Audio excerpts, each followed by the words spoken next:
Të gjithë falendërimet më të sinqerta dhe absolute i takon madhërisë Allahut xhaleshanuhu, i cili na i ka bërë të dashur imanin, islamin dhe Kur'anin, dhe atë na ka zbukuruar në zemrë dhe në shpirtat tanë, e më pastaj dërgojmë salavate, selame, urime dhe bekime mbi njeriu më të mirë në fytyrë të tokës, mbi pejgamberin më të zgjedhur dhe të dalluar, mbi Muhamedit alayhi salatu wassalam.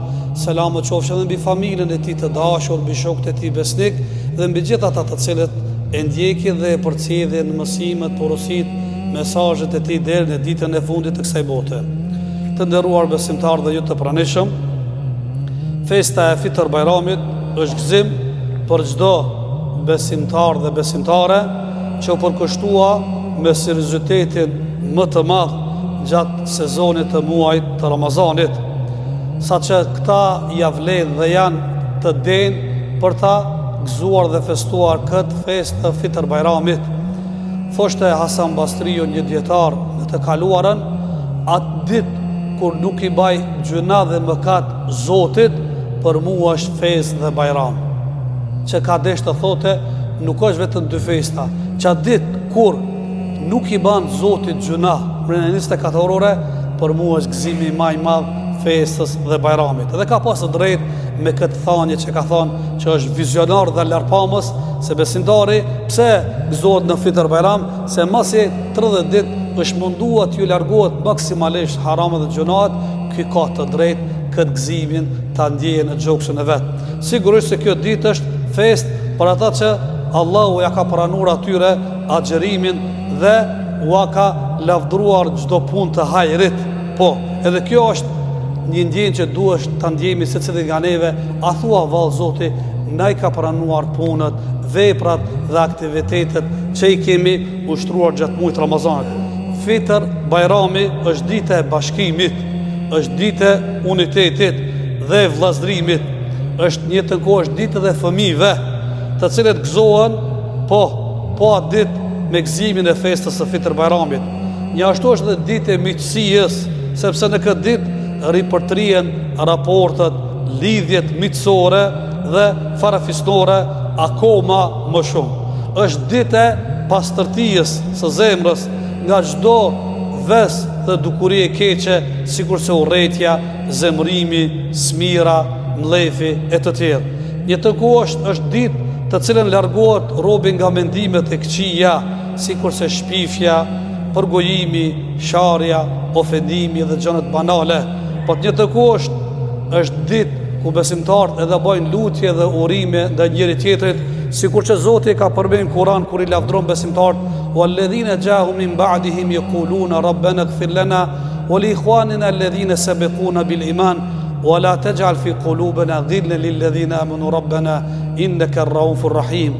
Dhe ata të cilët erdhën pas atyre dhe thanë: "O Zot, fali ata besimtarë që kanë para neve me besim, ata të cilët kanë qenë para neve, prindrit, të eturit, gjyshrit, o Zot fali ata dhe mos lejon në zemrën tonë të kemi urrëtie dhe mlef ndaj atyre." Edhe kjo është një gjë që duhet secili prej neve nuk guxon në zemrën dhe gjoksin e tij me lënë me deportu dhe një ves i keq, urrëtie dhe xhelozi ndaj çdo pjesëtarit të kësaj feje.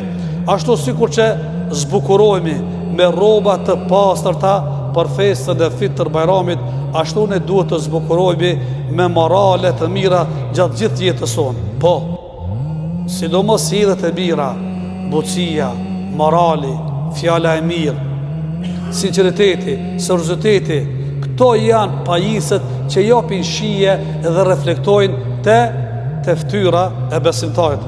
Festa e Fitr Bajramit është një kohë në kohë të caktuar.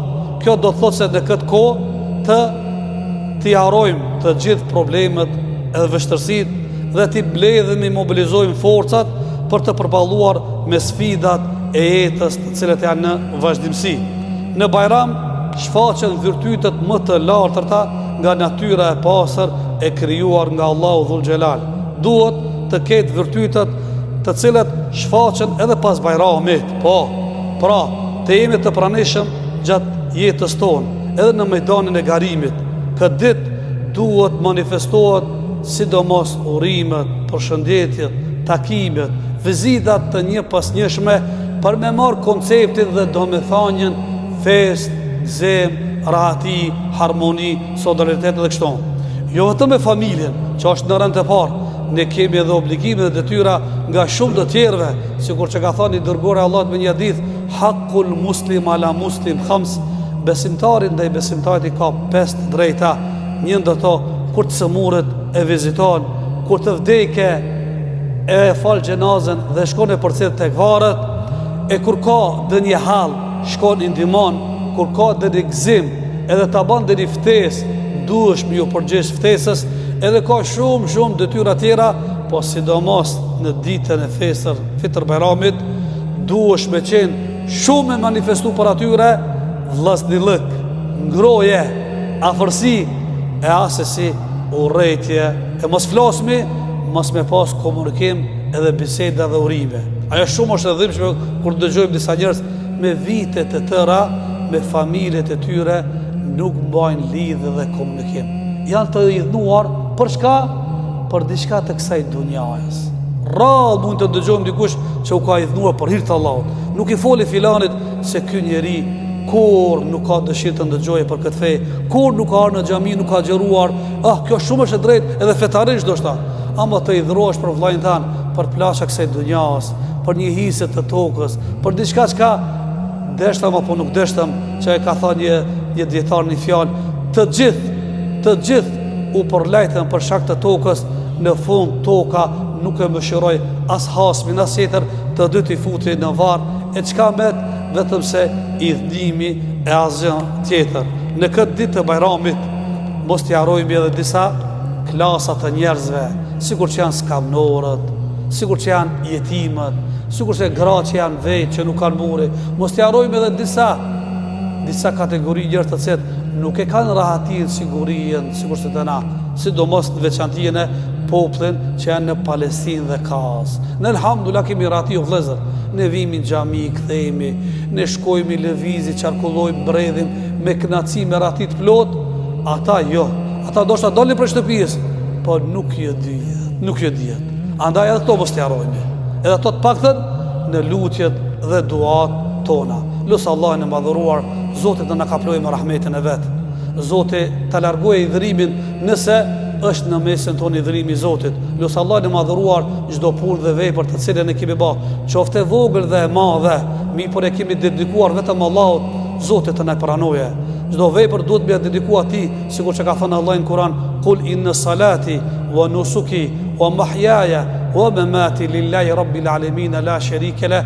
Thuaj Muhammed, thuaj njerëzimit, namazi im, sakrifica dhe flejimi dhe kurbani im, madje jeta dhe vdekja im janë thjesht vetëm për Krijuesin i cili ma dha jetën edhe ka për të më marrë në ditën e gjykimit. Lutë Allahun e madhëruar çdo punë të harit Zotit të na i pranof, çdo lëshim dhe gabim Zotit të na i falë. Don Zoti Allah i madhëruar të përjetojmë Ramazane të shumta me shëndetin dhe vullnetin më të plot, ndërsa lutja jonë e fundit është Alhamdulillahi Rabbil Alamin.